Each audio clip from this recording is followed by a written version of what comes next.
Hi, I'm Avali Galicia, otherwise known in the real world as Tasha Weston. I'm speaking to you today from the virtual world of Second Life, and we'll be talking a bit about how virtual worlds like Second Life can be used to create simulations for education and training. First, you may be wondering, what is a simulation? Simply put, simulations are generally imitations of a real object, process, or event. They take the main ideas or actions of an activity and provide a means of role play or experiencing without placing the learners in the actual situation. Because many view simulations, especially virtual ones, as game-like, it increases motivation to learn because the learner is not working to learn the material, but playing. According to Clark Aldrich in his book Learning by Doing, there are four main types of simulations. The first is that of branching stories. In this type of simulation, learners are given a series of decisions to make. Their choices determine what comes next in the simulation. Interactive spreadsheets is a second type of simulation. Students use resource allocation and watch their choices play out as the charts and graphs change. Game-based models is the third type of simulation Aldrich lists. In game-based models, students are given the basic scenarios and rules of well-known games, such as the memory game or Wheel of Fortune, but the game items or clues are related back to the topics of study. The fourth type of simulation Aldrich mentions is that of virtual labs or virtual products. With virtual products, students interact with a simulated model which may have something wrong with it. They must diagnose the issue and come up with a solution or series of solutions. Virtual labs work in much the same way, except instead of only one particular thing to interact with, the students are set with an entire situation. While simulations may often be game-like, many times they have real-life consequences. Think of how the military might use simulations. How well a recruit does in a simulation may directly impact how well he or she does in later training and performance in the field. By using simulated combat scenarios early on, recruits are made familiar with techniques and decision-making before they are introduced to live ammunition, thus lessening the risk to themselves or others.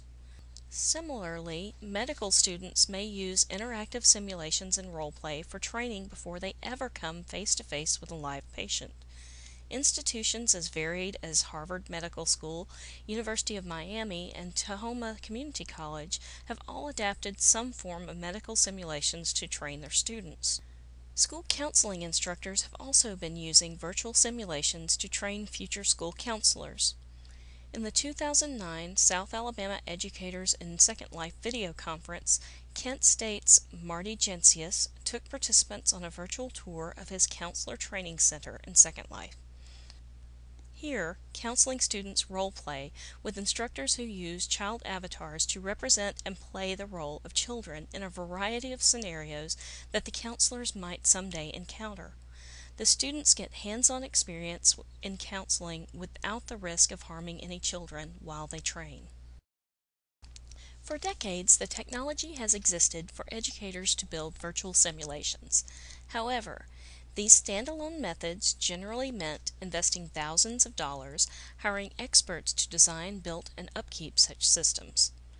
With the online virtual world revolution, such huge investments for standalone systems are no longer necessary. Second Life is only one of the online virtual worlds available to educators, but it has proven to be amongst the most popular. Opened to the public in 2003 by its parent company Linden Labs, Second Life boasts an average logged-in online community of 60 to 80,000 at any given time according to their website. Currently, there are over 200 recognized educational campuses in world. This number does not reflect the individuals who have their own offices or classrooms scattered across the grid. Organizations such as SimTeach and Second Life itself try to keep current lists of the locations of these institutions, but a quick search for the word campus under the Education tab in the Search feature can glean many, many places to visit. Like any technology, there are some downsides to using Second Life for simulations. The main grid is only accessible to ages 18 and over, making it not so useful to K-12 educators except for professional development. There is a teen grid, but there are restrictions put on the adults who want to teach there. But that's for another presentation. Thanks to the media's portrayal of Second Life, this virtual world has a reputation as being an adult entertainment paradise. While such a reputation may hamper efforts to gain support for using SL as an educational tool, anyone who visits Second Life for any length of time will find that adult entertainment is only one part of Second Life. There are many, many varied areas to experience, and if one does not wish to participate in the adult areas, through using the filters put into place in Search, one does not have to venture into those areas. Potentially the biggest downside to using Second Life to build training simulations is that of its learning curve. Learning the simple basics of SL, like how to get around, communication, managing inventory, etc., takes roughly 4 hours for most people. The skill set to teach in Second Life takes considerably more. The abilities needed to build an intricate simulation takes even more time and effort. This is daunting to many incoming educators. Thankfully, SL has a robust in-world economy in which one can purchase much of what one needs and hire designers and developers to work in-world to build the remainder, all for much, much less than what it would cost to design, develop, and upkeep a standalone simulation software package.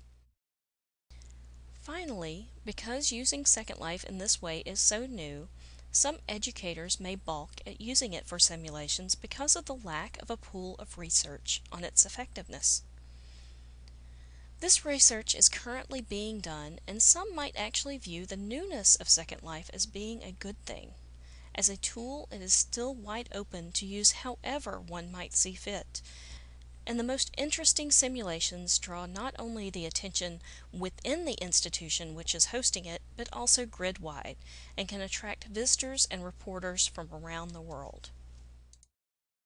Before I let you go, let me point out a few simulations being used in Second Life. Here's the schoolroom at Greenbush Education Island. Seems simple enough, but here future teachers can try out their classroom management skills virtually before ever setting foot in a real classroom.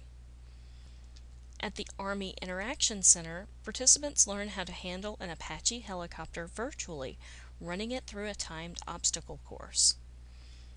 At my base, there are multiple builds across several sims in which recruits can train in a variety of scenarios including hostage negotiation, rescue mission, disaster recovery, and more.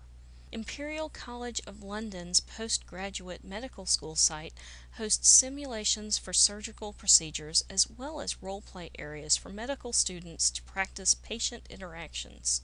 USC Marshall School of Business hosts an open mall of shops that their students create, own, and manage using what they learn in the real classroom in the virtual world.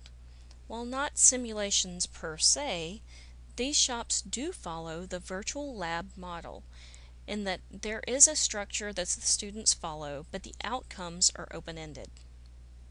The Training Using Gaming facility trains those in the industrial field about workplace safety. The scenario asks the trainees questions that they must answer correctly before moving on to the next area of training. The Institute of Quarrying, run by the University of Derby, takes trainees down into the quarry to learn about tools and techniques in quarrying, as well as quarry safety. These are only a few examples of the many simulations and scenarios designed to train and educate in Second Life. If you haven't already, create your avatar on secondlife.com and tour these facilities yourself. Happy touring!